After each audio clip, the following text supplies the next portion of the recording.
There are brutal truths in life, and when you finally have the courage to face them, you become untouchable, someone the manipulators can no longer control. We were raised on comforting lies. The world is fair, people are kind, hard work always wins. It sounds nice, but life quietly tells a different story. The game isn't fair. Not everyone plays clean, and effort without strategy drains you dry. Marcus Aurelius once said, "You have power over your mind, not outside events. Master the mind, and you master the game." When you gain control of how you think, you rise above 90% of the crowd. Today on Save Yourself, we explore 8 ruthless lessons that will make you dangerously smart, able to see through appearances, impossible to manipulate, and calm under pressure. And Lesson 6 will completely change how you judge every relationship in your life. What is dangerous intelligence? Ordinary intelligence helps you solve problems. Dangerous intelligence helps you see them before they strike. It's not about manipulating others. It's about the brutal discipline of cutting through your own illusions. The Stoics called it training the mind to see clearly, think rightly, and act justly, even in chaos. Are you ready? Let's begin. Lesson 1. Emotions drive, logic rides shotgun. Emotion drives, logic rides shotgun. Most decisions are not born from reason. They begin with emotion and are dressed up with logic later. The explanations we give are often just the press releases after the decision's already made. I once worked with a man in Austin who swore he bought an expensive gym package because of the science and the trainers. But when we dug deeper, the truth emerged. He had just gone through a divorce. What he really wanted wasn't a workout plan. He wanted connection. The data and schedules were just camouflage. You'll see this everywhere. Online debates rarely turn on facts. They turn on ego. In offices, people resist change not because it's bad, but because it threatens their sense of worth. The Stoics warned us, people aren't fighting for logic, they're fighting for identity. So here's your drill. When the emotional storm rises, pause. Ask, what am I really feeling?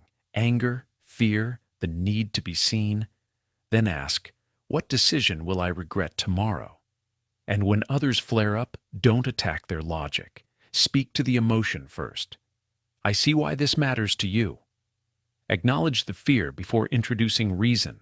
That's dangerous intelligence, the ability to read emotion beneath the surface, to diffuse the fire before it burns down the room. Lesson 2. Everyone acts in self-interest. This isn't cynicism, it's truth. Once you accept it, disappointment fades. We want to believe in pure altruism. We want to think our neighbor bakes cookies just out of kindness, or that a colleague volunteers from selfless passion. But behind every action lies self-interest. Sometimes noble, sometimes selfish, always human. I once knew a woman who was admired for her generosity, always smiling, organizing events, helping everyone.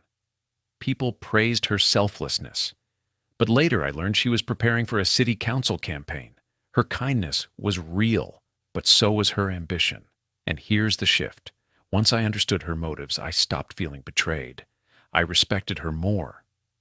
She aligned her goals with service to others. That's the Stoic lesson. Self-interest isn't evil, it's nature. Marcus Aurelius served Rome, but he also served his own sense of duty. Seneca said expecting people to act against their interests is like fighting gravity. So stop asking, why are they selfish? Instead ask, what do they want, and where does it overlap with my goals? When you find that alignment, you stop demanding unrealistic sacrifices. You work with reality, not against it. That's dangerous intelligence, seeing motivation clearly and using it wisely. Lesson 3. Most people can't handle the truth about themselves. This one cuts deep. The hardest mirror to face is your own. Most people avoid it. They build stories, excuses, and defenses to protect the fragile image they've built. That's why they stay stuck. Year after year, same mistakes, same cycles. A friend once complained endlessly about being overlooked at work. He blamed politics, unfair bosses, bad luck. But when I mentioned his missed deadlines and poor teamwork, he snapped. You don't understand. His mind wasn't searching for truth. It was searching for comfort. The Stoics called this self-deception a form of slavery. If you can't see your part in the problem, you'll never have the power to fix it. Marcus Aurelius constantly questioned his own motives, confronting his flaws daily. Why? Because truth, however painful, is the only foundation strong enough to build on.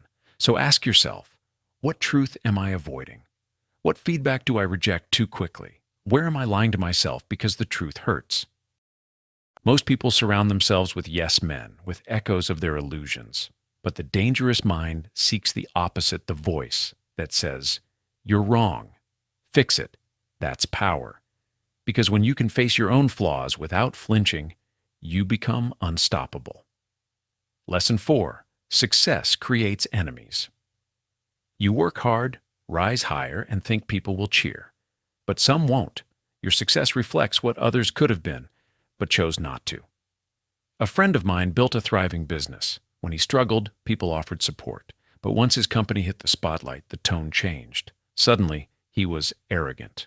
Rumors spread. What changed wasn't him. It was how his success exposed their excuses. Envy wears many faces: sarcasm, distance, backhanded compliments. But Marcus Aurelius warned, very little is needed for a happy life. It's all within your mind. Their bitterness isn't your burden. So don't dim your light to keep others comfortable. Don't apologize for what you've earned. Keep building. Let your work speak louder than their whispers. That's dangerous intelligence, expecting resistance, knowing envy is the tax on growth, and staying unshaken when others project their insecurities onto you. Lesson 5. Everyone is selling you something. Once you understand this, your entire social reality changes. Every smile, every story, every compliment, it's all persuasion in motion. I met an old friend once who seemed genuinely happy to reconnect. We talked about life, family, work. Then halfway through, she revealed her pitch. She'd joined a business opportunity and wanted me to invest. The warmth was real, but so was the agenda. And that's not evil. It's human. Everyone has an angle, some conscious, some not. Even kindness can carry expectation. Marcus Aurelius lived surrounded by advisors, generals, and politicians, all with their own motives. His armor was awareness. He listened not just to words, but to intentions beneath them.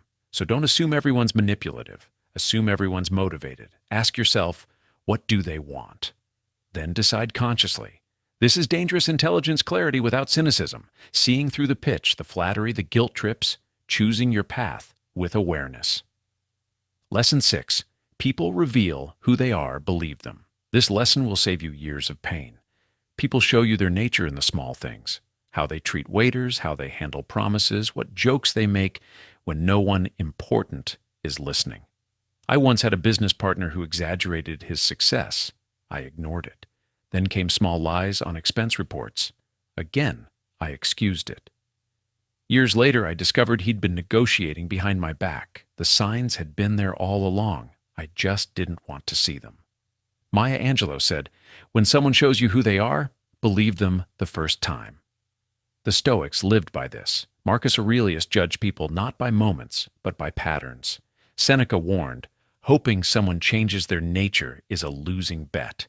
So trust patterns, not promises. Actions, not explanations. If someone gossips about others, they'll gossip about you. If they disrespect small things, they'll betray big ones. That's dangerous intelligence, taking people at the evidence of their behavior, not the story in your head. Adjust boundaries, not their excuses. Lesson 7. Comfort is the enemy of growth. Comfort feels safe. It whispers, "You've made it." But comfort is a soft cage, a silent killer of ambition. I knew a software engineer living the dream. Great pay, easy hours. 3 years later, his fire was gone. He hadn't failed, he'd decayed. Then a layoff hit, and the comfort that once protected him destroyed him. The Stoics understood this. Marcus Aurelius could have drowned in luxury, but he chose challenge. Seneca slept on the floor and ate simply to train his mind against comfort's trap. So choose discomfort on purpose. Speak when silence feels safer. Learn the skill that scares you. Move your body when laziness calls. Comfort kills more dreams than failure ever will, because failure teaches. Comfort only numbs. That's dangerous intelligence spotting the trap before it closes and walking straight into challenge while others hide in ease. Lesson 8. Remember death and live fully. You will die, and most of your worries mean nothing. This is the final and most liberating truth. I knew a man who lived for approval, gossip, and appearances. Then came a terminal diagnosis, and suddenly everything unimportant vanished. He cut toxic ties. He stopped pretending. He lived what time he had, with purpose. The Stoics called this memento mori, remember death, not to fear it, but to focus your life.